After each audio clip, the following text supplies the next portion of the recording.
Hi friends, ನಾನು ನಿಮ್ಮ Sharan. Friends, ಈ ವಿಡಿಯೋದಲ್ಲಿ all in one Kannada channel ಅಂತಿದೆ. ಈ ಚಾನಲ್ನ ಚೆಕ್ ಮಾಡೋಣ.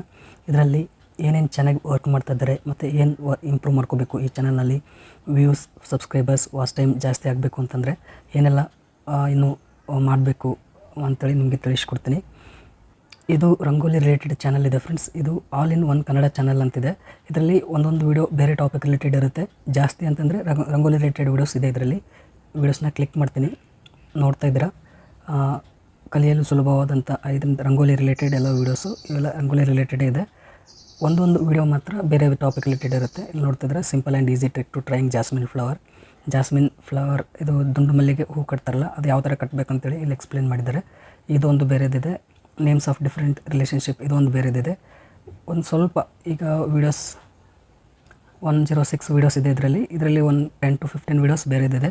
ಆಲ್ಮೋಸ್ಟ್ 90% ವೀಡಿಯೋಸ್ ರಂಗೋಲಿದೇ ಇದೆ.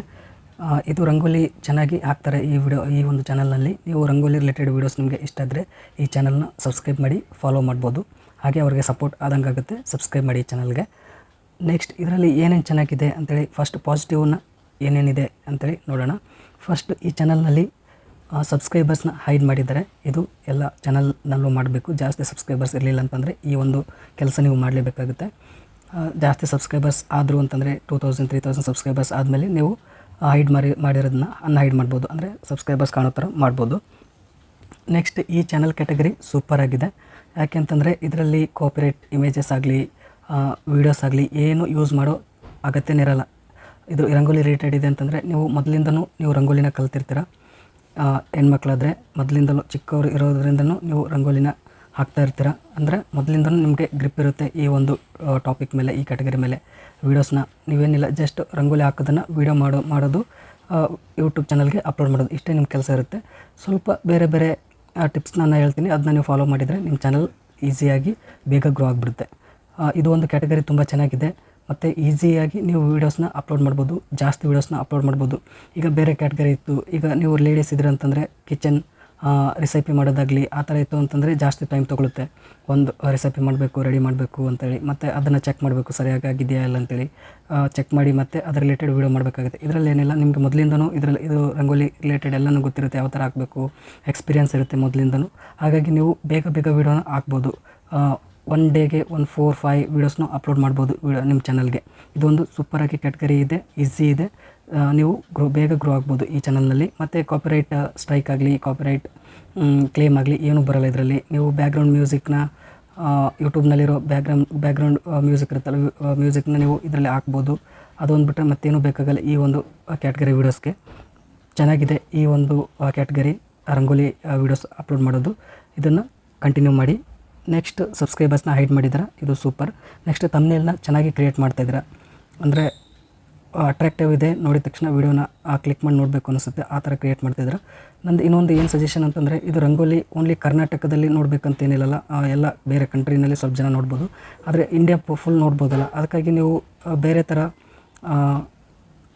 ತಮ್ನೇಲ್ನ ಕ್ರಿಯೇಟ್ ಮಾಡ್ಬೋದಲ್ಲ ಅಂತೇಳಿ ನಂದೊಂದು ಸಜೆಷನ್. ಅಂದರೆ ರಂಗೋಲಿ ನೀವೇನು ಹಾಕಿರ್ತೀರ ಆ ಥರ ನೀವು ಅದನ್ನು ಫೋಟೋನ ತೆಗೆದು ಅದನ್ನು ನೀವು ಇಲ್ಲಿ ಆ್ಯಡ್ ಮಾಡ್ಬೋದಲ್ಲ. ಅದರಿಂದ ಬೇರೆ, ಈಗ ಇದು ಕನ್ನಡದಲ್ಲಿ ಇದೆ ಅಂತಂದರೆ ಕನ್ನಡದವ್ರಿಗೆ ಅಷ್ಟೇ ಅರ್ಥ ಆಗುತ್ತೆ ಈ ವರ್ಡ್ಸ್. ಬೇರೆ ಹಿಂದಿಯವ್ರಿಗೆ ಮತ್ತು ಬೇರೆ ಸ್ಟೇಟ್ ಅವ್ರಿಗೆ ಇದು ಅರ್ಥ ಆಗೋಲ್ಲ. ಅದಕ್ಕೆ ನೀವು ಫೋಟೋ ಹೊಡೆದು ಇಂಗ್ಲೀಷ್ನಲ್ಲಿ ನೀವು ಬರಿಬೋದು. ಅಥವಾ ಜಸ್ಟ್ ಫೋಟೋ ಇದ್ದರೆ ಅವರು ಈ ಥರ ರಂಗೋಲಿ ಇದೆ, ಈ ಡಿಸೈನ್ ಇದೆ, ಚೆನ್ನಾಗಿದೆ ಅಂತೇಳಿ ಅವರು ಕೂಡ ನೋಡ್ಬೋದಲ್ಲ ಅಂತೇಳಿ ನನ್ನ ಒಂದು ಸಜೆಷನ್ ಇದೆ. ಅದಕ್ಕೋಸ್ಕರ ನಿಮಗೆ ಇಷ್ಟ ಆಯಿತು ಅಂತಂದರೆ ಚೇಂಜ್ ಮಾಡ್ಕೋಬೋದು. ಅಂದರೆ ತಮ್ನೇಲ್ನ ಬೇರೆ ಥರ ಹಾಕ್ಬೋದು. ನೆಕ್ಸ್ಟು ಅದಾದಮೇಲೆ ವ್ಯೂಸ್ ಚೆನ್ನಾಗಿ ಬರ್ತಾಯಿದೆ, ನೋಡ್ತಾ ಇದ್ದೀರಾ. 20 hours ಅಪ್ಲೋಡ್ ಮಾಡಿದ್ದು ವೀಡಿಯೋಗೆ 43 ವ್ಯೂಸ್ ಆಗಿದೆ. ಒನ್ ಡೇ ಹಿಂದ್ಗಡೆ ಅಪ್ಲೋಡ್ ಮಾಡಿದ ವೀಡಿಯೋಗೆ 60 ವ್ಯೂಸ್ ಆಗಿದೆ. ಅಂದರೆ ವ್ಯೂಸ್ ಚೆನ್ನಾಗಿ ಬರ್ತಾಯಿದೆ. ಸಬ್ಸ್ಕ್ರೈಬರ್ಸ್ ಕೂಡ ಚೆನ್ನಾಗಿ ಇದ್ದಾರೆ ಅನ್ಕೋತೀನಿ. ಹೈಡ್ ಮಾಡಿದರೆ ಗೊತ್ತಾಗಲ್ಲ ಇದರಲ್ಲಿ. ವ್ಯೂಸ್ ಕೂಡ ಚೆನ್ನಾಗಿ ಬರ್ತಾಯಿದೆ. ಇದಾದಮೇಲೆ ನೆಕ್ಸ್ಟ್, ಕನ್ಸಿಸ್ಟೆಂಟಾಗಿ ವೀಡಿಯೋನ ಅಪ್ಲೋಡ್ ಮಾಡ್ತಾಯಿದ್ದೀರಾ ನಿಮ್ಮ ಚಾನಲಲ್ಲಿ. 20 hours ಹಿಂದೆ, 1 day ಹಿಂದೆ, 2 day ಹಿಂದೆ, 3 day ಹಿಂದೆ, 4 day 5 day, ಅಂದರೆ ಡೈಲಿ ಒಂದು ವೀಡಿಯೋನ ಅಪ್ಲೋಡ್ ಮಾಡ್ತಾಯಿದ್ರೆ ಇನ್ನೂ ಜಾಸ್ತಿ ಅಪ್ಲೋಡ್ ಮಾಡ್ಬೋದು. ಇದೇನು ಜಾಸ್ತಿ ಟೈಮ್ ತೊಗೊಳ್ಳಲ್ಲ. ನೀವು ಆ ರಂಗೋಲಿನ ಕ್ರಿಯೇಟ್ ಮಾಡಬೇಕು ಅಂತಂದರೆ ಅದು ಕೂಡ ನೀವು ರಂಗೋಲಿನ ಕೆಳಗಡೆ ಆಗಲಿ, ಟೇಬಲ್ ಮೇಲೆ ಆಗಲಿ ಅದರಲ್ಲಿ ನೀವು ಹಾಕ್ತಾಯಿಲ್ಲ, ಪೇಪರ್ನಲ್ಲೇ ನೀವು ತಿಳಿಸ್ತಾ ಇದ್ದೀರಾ ಆ ವ್ಯೂವರ್ಸ್ಗೆ. ಇದು ಈಸಿ ಮೆಥಡ್ ಇದೆ. 10 ಮಿನಿಟ್ಸ್ 15 ಮಿನಿಟ್ಸಲ್ಲಿ ನೀವು ರಂಗೋಲಿನ ಕ್ರಿಯೇಟ್ ಮಾಡಿ ವೀಡಿಯೋನ ಕ್ರಿಯೇಟ್ ಮಾಡಿ ಅಪ್ಲೋಡ್ ಮಾಡ್ಬೋದು.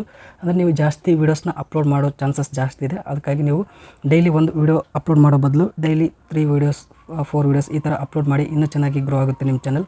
ಬೇಗ ವ್ಯೂಸ್ ಜಾಸ್ತಿ ಆಗುತ್ತೆ, ಸಬ್ಸ್ಕ್ರೈಬರ್ಸ್ ಜಾಸ್ತಿ ಆಗುತ್ತೆ, ವಾಚ್ ಟೈಮ್ ಕೂಡ ಬೇಗ ಕಂಪ್ಲೀಟ್ ಆಗುತ್ತೆ, ಚಾನಲ್ ಕೂಡ ಬೇಗ ಗ್ರೋ ಆಗಿಬಿಡುತ್ತೆ. ಅಂದರೆ ಇದು ಬೇರೆ ಚಾನಲ್ ಥರ ಜಾಸ್ತಿ ಟೈಮ್ ತೊಗೊಳ್ಳಲ್ಲ ವೀಡಿಯೋಸ್ ಅಪ್ಲೋಡ್ ಮಾಡೋಕ್ಕೆ ಮತ್ತು ಕ್ರಿಯೇಟ್ ಮಾಡೋಕ್ಕೆ. ಅದಕ್ಕೆ ಜಾಸ್ತಿನ ವೀಡಿಯೋಸ್ನ ಅಪ್ಲೋಡ್ ಮಾಡಿ. ನೆಕ್ಸ್ಟ್ ನಿಮ್ಮ ಕ್ಯಾಟಗರಿ ತುಂಬ ಚೆನ್ನಾಗಿದೆ ಮತ್ತು ಹ್ಯಾಶ್ಟ್ಯಾಗ್ಸ್ನ ಹಾಕ್ತಾಯಿದ್ದೀರಾ ವೀಡಿಯೋದಲ್ಲಿ, ಈ ಥರ ಹಾಕಬೇಕು ಯಾವಾಗಲೂ. ಇದು ಒಂದು ಚೆನ್ನಾಗಿದೆ, ಚುಕ್ಕಿ ರಂಗೋಲಿ, ಇಲ್ಲಿ ಹ್ಯಾಶ್ಟ್ಯಾಗ್ಸ್ ಇದೆ. ಈ ಥರ 3-4 ಹ್ಯಾಶ್ಟ್ಯಾಗ್ಸ್ನ ಹಾಕಬೇಕು, ಚೆನ್ನಾಗಿರುತ್ತೆ. ಇದು ಕ್ಲಿಕ್ ಮಾಡಿದರೆ ಏನಾಗುತ್ತೆ, ಎಲ್ಲ ಹ್ಯಾಶ್ಟ್ಯಾಗ್ಸ್ ಇರೋ ವೀಡಿಯೋಸ್ ಎಲ್ಲನೂ ಬರುತ್ತೆ. ನಿಮ್ಮ ವೀಡಿಯೋನು ಈ ಒಂದು ಗ್ರೂಪಲ್ಲಿ ಸೇರಿರುತ್ತೆ. ಅದಕ್ಕೋಸ್ಕರ ಇದರಿಂದ ವ್ಯೂಸ್ ವಾಚ್ ಟೈಮ್ ಎಲ್ಲನೂ ಆಗುತ್ತೆ. ಅದಕ್ಕೋಸ್ಕರ ಈ ಥರ ಹ್ಯಾಶ್ಟ್ಯಾಗ್ಸ್ ಹಾಕಬೇಕು ಎಲ್ಲ ವೀಡಿಯೋಗೆ, ಎಲ್ಲರೂ ಹಾಕಬೇಕು. ನೆಕ್ಸ್ಟ್ ಇದಾದಮೇಲೆ ಟೈಟಲ್ ತುಂಬ ಚೆನ್ನಾಗಿ ಬರಿತಾ ಇದ್ದೀರಾ, ಇದೇ ಥರ ಬರಿಬೇಕು. ಚೆನ್ನಾಗಿದೆ, ಈಸಿ, ಅರ್ಥ ಮಾಡ್ಕೊಳ್ಳೋಕೆ ಈಸಿ ಆಗಿರುತ್ತೆ, ತುಂಬ ಚೆನ್ನಾಗಿ ಕಾಣಿಸುತ್ತೆ. ಮತ್ತು ಇದರಿಂದ ವ್ಯೂಸ್ ಕೂಡ ಚೆನ್ನಾಗಿ ಬರುತ್ತೆ, ಟೈಟಲ್ ಚೆನ್ನಾಗಿ ಬರ್ತಾರೆ. ಮತ್ತು ಇದರಲ್ಲಿ ಚಾನಲ್ ಡಿಸ್ಕ್ರಿಪ್ಷನ್ ಚೆನ್ನಾಗಿ ಬರ್ತಿದ್ದೀರಾ, ಜಾಸ್ತಿ ಡಿಸ್ಕ್ರಿಪ್ಷನ್ ಬರೆದಿದ್ದೀರಾ, ಚೆನ್ನಾಗಿದೆ. ಮತ್ತು ನಂದೇನು ಒಂದು ಸಜೆಷನ್ ಅಂತಂದರೆ, ನೀವು ಆಲ್ ಇನ್ ಒನ್ ಕನ್ನಡ ಅಂತಿದೆಯಲ್ಲ, ಇದು ಜಾಸ್ತಿ ವೀಡಿಯೋಸ್ ರಂಗೋಲಿ ರಿಲೇಟೆಡ್ ಇದೆ. ರಂಗೋಲಿ ರಿಲೇಟೆಡ್ ವೀಡಿಯೋನ ಅಪ್ಲೋಡ್ ಮಾಡಿ, ಬೇರೆ ಟಾಪಿಕ್ ರಿಲೇಟೆಡ್ ವೀಡಿಯೋಸ್ನ ಅಪ್ಲೋಡ್ ಮಾಡಬೇಡಿ ಅಂತೇಳಿ ನನ್ನ ಒಂದು ಸಜೆಷನ್. ಯಾಕೆಂತಂದರೆ ಸಬ್ಸ್ಕ್ರೈಬರ್ಸ್ಗೆ ಕನ್ಫ್ಯೂಸ್ ಆಗುತ್ತೆ. ಒಬ್ಬೊಬ್ಬರು ಏನು ಮಾಡಿರ್ತಾರೆ, ಫಾರ್ ಎಕ್ಸಾಂಪಲ್ ಇಲ್ಲಿ ದುಂಡು ಮಲ್ಲಿಗೆ ಕಟ್ಟೋದ್ರ ಬಗ್ಗೆ ಮಾಡಿದ್ದೀರಾ, ಇದ್ರ ರಿಲೇಟೆಡ್ ಈ ವಿಡಿಯೋ ನೋಡಿ ಯಾರಾದರೂ ಸಬ್ಸ್ಕ್ರೈಬ್ ಮಾಡಿದ್ರು ಅಂತಂದರೆ ಅವರು ರಂಗೋಲಿ ರಿಲೇಟೆಡ್ ವೀಡಿಯೋಸ್ನ ನೋಡ್ಬೋದು, ನೋಡದಿರ್ಬೋದು. ಹುಡುಗಿರಿದ್ರು ಅಂತಂದರೆ ನೋಡೋ ಚಾನ್ಸಸ್ ಜಾಸ್ತಿ ಇರುತ್ತೆ. ಆದರೂ ಅವ್ರಿಗೆ ಈ ಥರ ವೀಡಿಯೋಸ್ ಇಷ್ಟ ಇರುತ್ತೆ, ರಂಗೋಲಿ ಇಷ್ಟ ಇರಲಿಲ್ಲ ಅಂತಂದರೆ ಅಂಥ ವೀಡಿಯೋಸ್ ನೋಡೋದಿಲ್ಲ, ವ್ಯೂಸ್ ಡೌನ್ ಆಗುತ್ತೆ. ಮತ್ತು ನೀವು ಬರೀ ರಂಗೋಲಿ ರಿಲೇಟೆಡ್ ವೀಡಿಯೋಸ್ ಅಪ್ಲೋಡ್ ಮಾಡ್ತಾಯಿದ್ರೆ ಈ ಒಂದು ವೀಡಿಯೋ ನೋಡಿ ಸಬ್ಸ್ಕ್ರೈಬ್ ಮಾಡಿರ್ತಾರಲ್ಲ, ಅವರು ಸಬ್ಸ್ಕ್ರೈಬ್ ಮಾಡಿದ್ನ ಅನ್ಸಬ್ಸ್ಕ್ರೈಬ್ ಮಾಡೋ ಚಾನ್ಸಸ್ ಇರುತ್ತೆ. ಅದಕ್ಕೋಸ್ಕರ ಒಂದೇ ಕ್ಯಾಟಗರಿ ರಿಲೇಟೆಡ್ ವೀಡಿಯೋಸ್ ಅಷ್ಟೇ ಮಾಡಿ. ರಂಗೋಲಿ ರಿಲೇಟೆಡ್ ಮಾಡ್ತಾಯಿದ್ದೀರಾ ಅಂತಂದರೆ ರಂಗೋಲಿ ರಿಲೇಟೆಡ್ ವೀಡಿಯೋಸ್ ಅಷ್ಟೇ ಅಪ್ಲೋಡ್ ಮಾಡಿ, ಬೇರೆ ಆ ಟಾಪಿಕ್ ರಿಲೇಟೆಡ್ ವೀಡಿಯೋಸ್ನ ಅಪ್ಲೋಡ್ ಮಾಡೋಕ್ಕೆ ಹೋಗಬೇಡಿ ಅಂತೇಳಿ ನನ್ನ ಒಂದು ಸಜೆಷನ್ ಇದೆ. ನಿಮ್ಮ ಇದನ್ನು ಫಾಲೋ ಮಾಡ್ತಿದ್ರೆ ಮಾಡಿ, ಇಲ್ಲಾಂದರೆ ಇದನ್ನು ಪರವಾಗಿಲ್ಲ, ಆದರೆ ರಂಗೋಲಿ ರಿಲೇಟೆಡ್ ಮಾಡಿದರೆ ತುಂಬ ಒಳ್ಳೆಯದು ಅಂತೇಳಿ ನನಗನ್ಸುತ್ತೆ. ಅದಾದಮೇಲೆ ಲೋಗೋ ತುಂಬ ಚೆನ್ನಾಗಿದೆ, ನಿಮ್ಮ ಒಂದು ಚಾನಲ್ದು ಅಟ್ರ್ಯಾಕ್ಟಿವ್ ಆಗಿದೆ, ನೋಡೋಕ್ಕೆ ಚೆನ್ನಾಗಿ ಅನಿಸುತ್ತೆ. ಎಷ್ಟು ಚೆನ್ನಾಗಿರೋದು ನಿಮ್ಮ ಚಾನಲ್ನಲ್ಲಿ. ಚೆನ್ನಾಗಿ ಇನ್ನೂ ಏನು ಇಂಪ್ರೂವ್ ಮಾಡ್ಕೋಬೇಕು ನಿಮ್ಮ ಚಾನಲ್ನಲ್ಲಿ ಅಂತಂದರೆ, ವೀಡಿಯೋಸ್ಗೆ ಎಂಡ್ ಸ್ಕ್ರೀನ್ ಹಾಕಬೇಕು.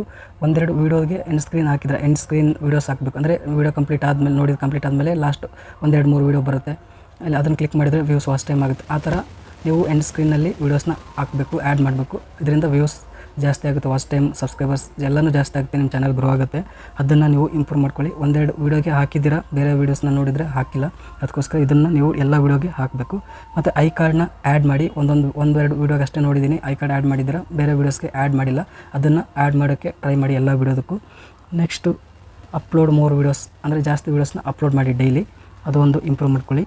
ಪ್ಲೇಲಿಸ್ಟ್ನ ಕ್ರಿಯೇಟ್ ಮಾಡಿಲ್ಲ ನೀವು, ಪ್ಲೇಲಿಸ್ಟ್ನ ಕ್ರಿಯೇಟ್ ಮಾಡಿ ನಿಮ್ಮ ಚಾನಲ್ನಲ್ಲಿ. ಪ್ಲೇಲಿಸ್ಟ್ ಕ್ರಿಯೇಟ್ ಮಾಡಿ ಎಲ್ಲ ವೀಡಿಯೋಸ್ನ ಆ ಪ್ಲೇಲಿಸ್ಟ್ಗೆ ಆ್ಯಡ್ ಮಾಡಿ. ಇದರಿಂದ ವ್ಯೂಸ್ ಜಾಸ್ತಿ ಆಗುತ್ತೆ, ವಾಚ್ ಟೈಮ್ ಜಾಸ್ತಿ ಆಗುತ್ತೆ. ಪ್ಲೇಲಿಸ್ಟ್ ಕ್ರಿಯೇಟ್ ಮಾಡಿದಾದಮೇಲೆ ಡಿಸ್ಕ್ರಿಪ್ಷನ್ ಕೂಡ ಬರೀರಿ ಆ ಒಂದು ಪ್ಲೇಲಿಸ್ಟ್ಗೆ. ಅಂದರೆ ಆ ಪ್ಲೇಲಿಸ್ಟ್ನಲ್ಲಿ ಇರೋ ವೀಡಿಯೋಸ್ಗೆ ಏನು ನೋಡಿದರೆ ಏನು ಬೆನಿಫಿಟ್ ಆಗುತ್ತೆ ವ್ಯೂವರ್ಸ್ಗೆ.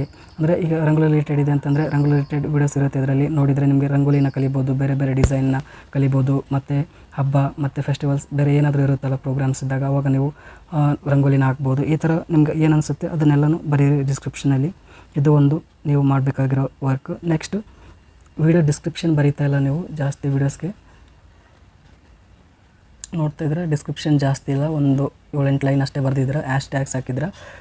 ವೀಡಿಯೋ ಡಿಸ್ಕ್ರಿಪ್ಷನ್ ಬರೀಬೇಕು. ಇದು ರಂಗೋಲಿ ರಿಲೇಟೆಡ್ ಅಂತಂದರೆ ಡಿಸ್ಕ್ರಿಪ್ಷನ್ ಏನು ಎಲ್ಲ ವೀಡಿಯೋಕ್ಕೂ ಬೇರೆ ಬರಬೇಕಂತೇನು ಇರಲ್ಲ. ಒಂದು ವೀಡಿಯೋಕ್ಕೆ ಬರೆದ್ರೆ ಅದನ್ನೇ ನೀವು ಕಾಪಿ ಮಾಡಿಕೊಂಡು ಎಲ್ಲ ವೀಡಿಯೋಸ್ಗೂ ಹಾಕ್ಬೋದು. ಇದರಿಂದ ಏನೋ ಕಾಪಿರೈಟ್ ಕ್ಲೇಮ್ ಸ್ಟ್ರೈಕ್ ಏನೂ ಬರೋಲ್ಲ. ಎಲ್ಲ ವೀಡಿಯೋಸ್ಗೂ ಅದೇ ಡಿಸ್ಕ್ರಿಪ್ಷನ್ನೇ ಹಾಕಿ, ಏನೋ ಪ್ರಾಬ್ಲಮ್ ಆಗೋಲ್ಲ. ಅದೇ ಡಿಸ್ಕ್ರಿಪ್ಷನ್ ಮಾತ್ರ ಜಾಸ್ತಿ ಬರೀರಿ. ನಿಮಗೆ ಗೊತ್ತಾಗಲಿಲ್ಲ ಅಂತಂದರೆ ನಂದು ಇನ್ನೊಂದು ಚಾನಲ್ ಇದೆ, ರಂಗೋಲಿ ಲವರ್ಸ್ ಅಂತೇಳಿ, ಅದರಲ್ಲಿ ನೋಡಿ ಡಿಸ್ಕ್ರಿಪ್ಷನ್ ಏನು ಬರ್ದಿದ್ದೀನಿ ಅದೇ ರೀತಿಯೇ ನೀವು ಕಾಪಿನೂ ಮಾಡ್ಕೋಬೋದು. ಅಥವಾ ನೀವು ಕಾಪಿ ಮಾಡ್ಕೊಂಡು ಸ್ವಲ್ಪ ಏನಾದರೂ ಚೇಂಜಸ್ ಮಾಡಿಕೊಂಡು ನಿಮ್ಮ ಚಾನಲ್ನಲ್ಲಿ ನೀವು ಆ್ಯಡ್ ಮಾಡ್ಬೋದು ಡಿಸ್ಕ್ರಿಪ್ಷನ್ನ. ಬೇರೆ ಬೇರೆ ರಂಗೋಲಿ ರಿಲೇಟೆಡ್ ಚಾನಲ್ ಇರುತ್ತಲ್ಲ, ಅದರ ಚಾನಲ್ ಡಿಸ್ಕ್ರಿಪ್ಷನ್ನ ನೋಡಿ, ಅದರಲ್ಲಿ ಏನಿರುತ್ತೆ ಅದನ್ನು ನಿಮಗೆ ಏನೇನು ಇಷ್ಟ ಆಗುತ್ತೆ ಪಾಯಿಂಟ್, ಅದನ್ನು ನಿಮ್ಮ ಚಾನಲ್ ಡಿಸ್ಕ್ರಿಪ್ಷನ್ನಲ್ಲಿ ಹಾಕ್ಬೋದು. ನೆಕ್ಸ್ಟು ಲಿಂಕ್ಸ್ನ ಹಾಕಿ, ನಿಮ್ಮ ಒಂದು ಚಾನಲ್ನಲ್ಲಿ ಲಿಂಕ್ಸ್ ಹಾಕಬೇಕು. ಇಲ್ಲಿ ಯೂಟ್ಯೂಬ್ ಚಾನಲ್ ಲಿಂಕ್ನ ಹಾಕಿ, ಮತ್ತು ಫೇಸ್ಬುಕ್ ಗ್ರೂಪನ್ನ ಕ್ರಿಯೇಟ್ ಮಾಡಿ ವೀಡಿಯೋಸ್ನ ಅಪ್ಲೋಡ್ ಮಾಡಿ, ಆ ಒಂದು ಫೇಸ್ಬುಕ್ ಲಿಂಕ್ನ ಹಾಕಿ. ಇನ್ಸ್ಟಾಗ್ರಾಮ್ ಲಿಂಕ್ ನೀವು ಇದಕ್ಕೇನು ಅಗತ್ಯ ಇರಲ್ಲ, ಮೋಸ್ಟ್ಲಿ ಇದು ರಂಗೋಲಿ ರಿಲೇಟೆಡ್ಗೆ ಇನ್ಸ್ಟಾಗ್ರಾಮ್ ಅದೇನು ಬೇಕಾಗಲ್ಲ. ಫೇಸ್ಬುಕ್ ಗ್ರೂಪ್ನ ಕ್ರಿಯೇಟ್ ಮಾಡಿ ಅಲ್ಲಿ ವೀಡಿಯೋಸ್ನ ಅಪ್ಲೋಡ್ ಮಾಡಿ ಆ ಲಿಂಕ್ನ ಇಲ್ಲಿ ಹಾಕ್ಬೋದು. ಯಾರಾದರೂ ಫೇಸ್ಬುಕ್ ಗ್ರೂಪ್ನ ಜಾಯ್ನ್ ಆಗಬೇಕು ಅಂದ್ಕೊಂಡ್ರೆ ಇಲ್ಲಿಂದ ಜಾಯ್ನ್ ಆಗ್ಬೋದು. ಅದಾದಮೇಲೆ ನೀವು ಚಾನಲ್ URLನ ಚೇಂಜ್ ಮಾಡಿಲ್ಲ, ಇಲ್ಲಿ 100 ಸಬ್ಸ್ಕ್ರೈಬರ್ಸ್ ಆಗಿದ್ರು ಅಂತಂದರೆ ಇದನ್ನು ಚೇಂಜ್ ಮಾಡ್ಕೊಳ್ಳಿ, ನೋಡೋಕ್ಕೆ ಚೆನ್ನಾಗಿ ಕಾಣಿಸುತ್ತೆ ಚೇಂಜ್ ಮಾಡಿದರೆ. ನಿಮ್ಮ ಚಾನಲ್ ಹೆಸರು ಬರುತ್ತೆ. ಮತ್ತು ನೀವು ಯಾರಿಗಾದರೂ ಹೇಳಬೇಕು ಅಂತಂದರೆ URLನ ಹೇಳಬೇಕು ಅಂತಂದರೆ ಈಸಿಯಾಗಿ ಹೇಳ್ಬೋದು. ಇದು ಒಂದು ನೀವು ಇಂಪ್ರೂವ್ ಮಾಡ್ಕೊಳ್ಳಿ. ಬ್ಯಾನರ್ ಚೆನ್ನಾಗಿ ಕ್ರಿಯೇಟ್ ಮಾಡಿಲ್ಲ ನಿಮ್ಮ ಚಾನಲ್ಗೆ, ಇದು ನನಗಂತೂ ಇಷ್ಟ ಆಗಲಿಲ್ಲ. ಇದನ್ನು ಚೆನ್ನಾಗಿ ಕ್ರಿಯೇಟ್ ಮಾಡಿ, ಯಾವ ಥರ ಕ್ರಿಯೇಟ್ ಮಾಡಬೇಕು ಅಂತೇಳಿ ನೀವು ತಿಳ್ಕೊಳ್ಳಿ. ನಾನು ವಿಡಿಯೋ ಮಾಡಿದ್ದೀನಿ ಆಗಲೇ, ಅಂಥ ವೀಡಿಯೋಸ್ನ ನೋಡಿ ಚೆನ್ನಾಗಿ ಕ್ರಿಯೇಟ್ ಮಾಡಿ. ಇಷ್ಟು ನೀವು ನಿಮ್ಮ ಚಾನಲ್ನಲ್ಲಿ ಇಂಪ್ರೂವ್ ಮಾಡ್ಕೋಬೇಕು. ಇಷ್ಟು ಇಂಪ್ರೂವ್ ಮಾಡ್ಕೊಂಡ್ರಿ ಅಂತಂದರೆ ನಿಮ್ಮ ಚಾನಲ್ ಬೇಗ ಗ್ರೋ ಆಗುತ್ತೆ. ವ್ಯೂಸ್, ಸಬ್ಸ್ಕ್ರೈಬರ್ಸ್, ವಾಚ್ ಟೈಮ್ ಬೇಗ ಆಗುತ್ತೆ. ಚಾನಲ್ ಮಾನಿಟೈಸೇಷನ್ ಆಗಿ ನೀವು ಅರ್ನಿಂಗ್ಸ್ನೂ ಮಾಡ್ಬೋದು, ಚಾನಲ್ನೂ ಗ್ರೋ ಮಾಡ್ಕೋಬೋದು. ತುಂಬ ಚೆನ್ನಾಗಿದೆ ಚಾನಲ್, ಕಂಟಿನ್ಯೂ ಮಾಡಿ ಫ್ರೆಂಡ್ಸ್. ಈ ವಿಡಿಯೋ ಇಷ್ಟ ಆದರೆ ಪ್ಲೀಸ್ ಲೈಕ್ ಮಾಡಿ. ಮತ್ತು ಇನ್ನೂ ಇದರಲ್ಲಿ ಏನು ಇಂಪ್ರೂವ್ ಮಾಡ್ಕೋಬೇಕು ಅಂತಂದರೆ, ಇಲ್ಲಿ ನೋಡ್ತಾ ಇದ್ದೀರಾ ನನ್ನ ಚಾನಲ್ ಓಪನ್ ಮಾಡಿದ್ದೀನಿ. ಫಸ್ಟ್ ವೀಡಿಯೋ ಯಾವ ವೀಡಿಯೋಗೆ ಜಾಸ್ತಿ ವ್ಯೂಸ್ ಬರುತ್ತೆ, ಯಾವ ವೀಡಿಯೋ ವೈರಲ್ ಆಗಿರುತ್ತೆ, ಯಾವ ವೀಡಿಯೋ ಟಾಪಿಕ್ ಚೆನ್ನಾಗಿರುತ್ತೆ ಅದನ್ನು ಫಸ್ಟು ಕಾಣೋ ಥರ ಮಾಡಬೇಕು. ಈಗ ನೋಡ್ತಾ ಇದ್ದರೆ ನನ್ನ ಚಾನಲ್ ಇಲ್ಲಿದೆ. ಫಸ್ಟ್ ಪೇಮೆಂಟ್, ಇದು ಒಂಥರ ಟೆಂಪ್ಟಿಂಗ್ ಆಗಿದೆ ಈ ಒಂದು ಟಾಪಿಕ್. ಯಾರಾದರೂ ಇದನ್ನು ನೋಡಿದರೆ ನೋಡ್ಬೇಕು ಅನಿಸುತ್ತೆ ಈ ಒಂದು ವಿಡಿಯೋ. ಅದಕ್ಕೋಸ್ಕರ ಈ ಥರ ನಿಮ್ಮ ಚಾನಲಲ್ಲಿ ಯಾವುದು ವಿಡಿಯೋ ಇರುತ್ತೆ ಆ ವಿಡಿಯೋ ನೋಡಿದರೆ ನೋಡಬೇಕು ಅಂತ ಕ್ಲಿಕ್ ಮಾಡ್ತಾರೆ. ಆ ಥರ ಅನಿಸುತ್ತೆ ಅಂಥ ವಿಡಿಯೋನ ಇಲ್ಲಿ ಆ್ಯಡ್ ಮಾಡಬೇಕು. ಯಾವ ಥರ ಆ್ಯಡ್ ಮಾಡಬೇಕು ಅಂತೇಳಿ ನಾವು ವಿಡಿಯೋಗೆ ಮಾಡಿದ್ದೀನಿ ಆಗಲೇ. ಈ ಥರ ಆ್ಯಡ್ ಮಾಡಿ ನಿಮ್ಮ ಚಾನಲಲ್ಲಿ ಯಾವ ವಿಡಿಯೋಗೆ ಜಾಸ್ತಿ ವ್ಯೂಸ್ ಬರುತ್ತೆ ಅಂತ ನಿಮ್ಗೆ ಗೊತ್ತಿರುತ್ತಲ್ಲ, ಯಾವ ಟಾಪಿಕ್ ಚೆನ್ನಾಗಿದೆ ಅಂಥ ವಿಡಿಯೋನ ಇಲ್ಲಿ ಆ್ಯಡ್ ಮಾಡಿ. ಈಗ ನೀವು ನಿಮ್ಮ ಚಾನಲ್ನಲ್ಲಿ ಇಲ್ಲಿ ಆ್ಯಡ್ ಮಾಡಿಲ್ಲ, ಇದು ಒಂದು ಕೂಡ ಆ್ಯಡ್ ಮಾಡಿ ನಿಮಗೆ ವ್ಯೂಸ್ ಬರುತ್ತೆ. ಇಷ್ಟು ನೀವು ಇಂಪ್ರೂವ್ ಮಾಡ್ಕೊಳ್ಳಿ. ಮತ್ತು ನಾನೀಗ ಎಲ್ಲ ಜಾಸ್ತಿ ಚಾನಲ್ ರಿಲೇಟೆಡ್ ವೀಡಿಯೋಸ್ನ ಮಾಡ್ತಾಯಿದ್ದೀನಿ ಅಂತಂದರೆ, ನೀವು ಯಾರ್ಯಾರು ಕಮೆಂಟ್ ಮಾಡಿದರೆ ನನಗೆ ಅವ್ರ ಚಾನಲ್ ಎಲ್ಲ ಚೆಕ್ ಮಾಡಿ ಈ ಥರ ವೀಡಿಯೋ ಮಾಡ್ತಾಯಿದ್ದೀನಿ. ಈಗ ಇನ್ನೂ ಒಂದು 3-4 ಚಾನಲ್ ಚೆಕ್ ಮಾಡಿ ಮಾಡೋದಿದೆ, ಅವ್ರಿಗೂ ಸ್ವಲ್ಪ ಟೈಮ್ ತೊಗೊಂಡು ಮಾಡ್ತೀನಿ ಎಲ್ಲ ಚೆಕ್ ಮಾಡಿ.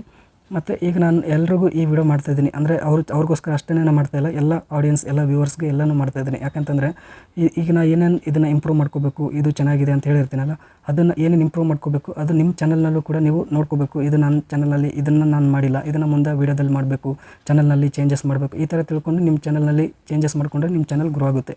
ಇದು ಅವ್ರ ಚಾನಲ್ ಅಷ್ಟೇ ಚೆಕ್ ಮಾಡಿದರೆ ಅವ್ರು ಇಂಪ್ರೂವ್ ಮಾಡ್ಕೋಬೇಕು ಅಂತೇನಿಲ್ಲ. ನಿಮ್ಮ ಚಾನಲ್ನಲ್ಲಿ ಆ ಥರ ಇಂಪ್ರೂವ್ ಮಾಡ್ಕೊಂಡಿರಲಿಲ್ಲ ಅಂತಂದರೆ ನೀವು ಇಂಪ್ರೂವ್ ಮಾಡಿಕೊಂಡು ನಿಮ್ಮ ಚಾನಲ್ನ ಗ್ರೋ ಮಾಡ್ಕೋಬೇಕು.